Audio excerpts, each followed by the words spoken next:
Hi, this is Chris and welcome to Winemaker TV. If you want to learn how to make wine for yourself at home, this is the place for you. If you are new here, please hit that subscribe button and the bell notification so you'll know every time I come out with a new wine and a new video. Today we're going to be doing a quick and easy blueberry wine, so stay tuned.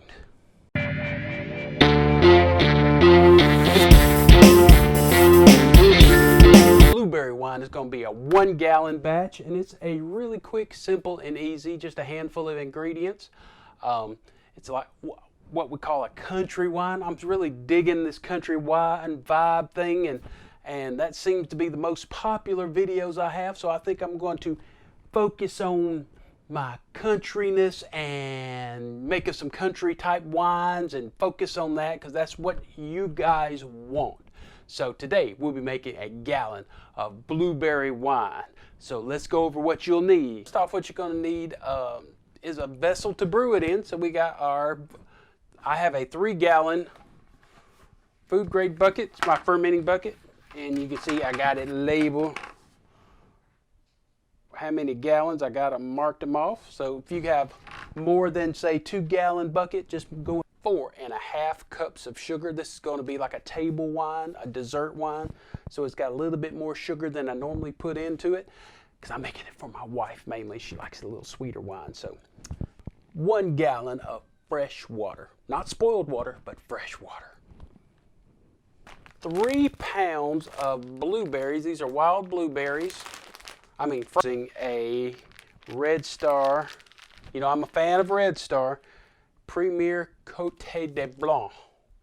As you can see, I'll have a link in the description below, but I've picked up this really cool variety pack off of Amazon. It's got all my favorite Red Stars in here. If you follow my channel for a while now, you know that I like those Red Stars. Got the Premier Blanc, got Premier Rouge, Classic. I've never used that before, so I'm kind of eager. Premier Classic. They like to add Premier in front of everything, it seems like. Premier Cuvée, Premier Blanc. So let's get started.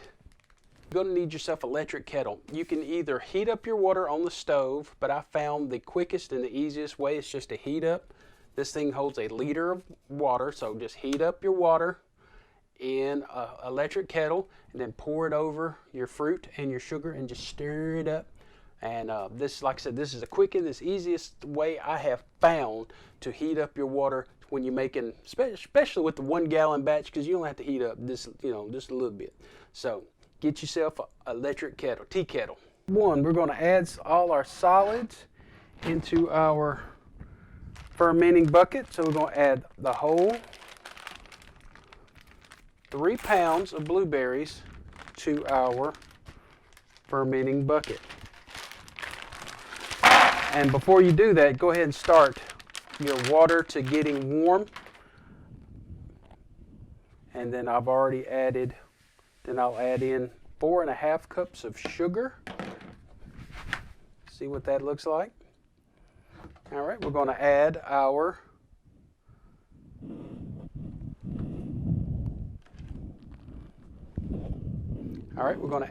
hot water. That's going to do 2 things. It's going to warm those blueberries up a little bit, and it's going to help us incorporate that sugars. So we're going to stir, stir, stir. Look how dark and rich that color is already. And you want to kind of mash these blueberries just a little bit.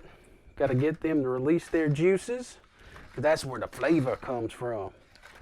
The sugar is going to, help bump up the alcohol content a little bit, but the flavor is going to come straight from the blueberry.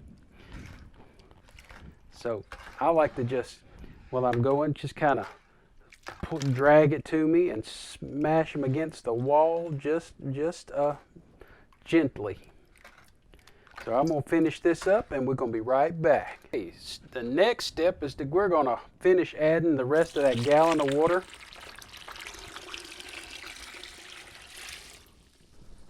to our must. This is now a must. It's a must-have. That's why. Must drink. Now I'm going to continue to stir. Getting a little oxygen in there. Oxygen before we turn the sugars to alcohol, good. After, you get vinegar. So we're going to stir, stir, stir, getting oxygen into this and getting those juices and sugars all incorporated. And we'll stir, stir, stir.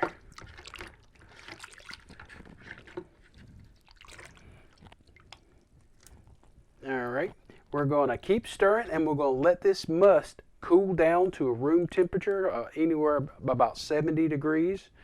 And then we'll be ready to pitch our yeast. So we're going to let this cool down to room temperature and we'll be right back. All right, time for the final step, adding the yeast. And if I had a couple of comments before, and if they, perfectionists who like to brew with their little pinky out. Oh, you didn't start your yeast. I started it before, like in a starter where you put warm water and some sugar in it and let it get going. I've done that a few times, but I found out it works just as well sprinkling it in there. You don't let it rehydrate itself. So to those people who say you need to rehydrate the yeast, you can, and it may work touch better, like infinitesimal amounts.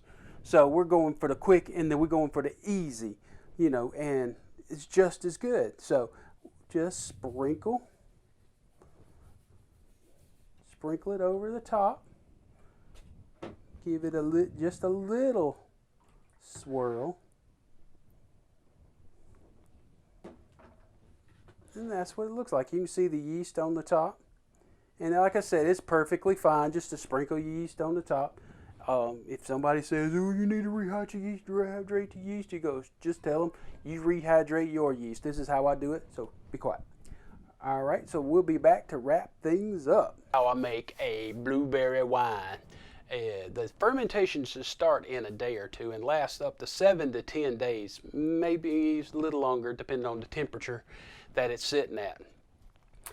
After that, we're going to rack that, which means transferring it to another container, which right now will be in the primary, then it'll be in a secondary. So we're going to rack it to a secondary fermenter and let it age for a few months. Then we're going to bottle it, let it age for a few months again, then enjoy. So if you like what you see here, and if you want to help support this channel and get that variety pack of Red Star yeast, there'll be links in Amazon affiliate links in the description below. Even if you can click any of those links and go about your Amazon shopping as normal, and I will get a commission off of that, and that helps to go buy more equipment and more ingredients. Also, if you want to continue learning more about making wines, there'll be little cards coming up, and just click one of those and continue watching and learning. So this is Chris with Winemaker TV, and that's all there is today.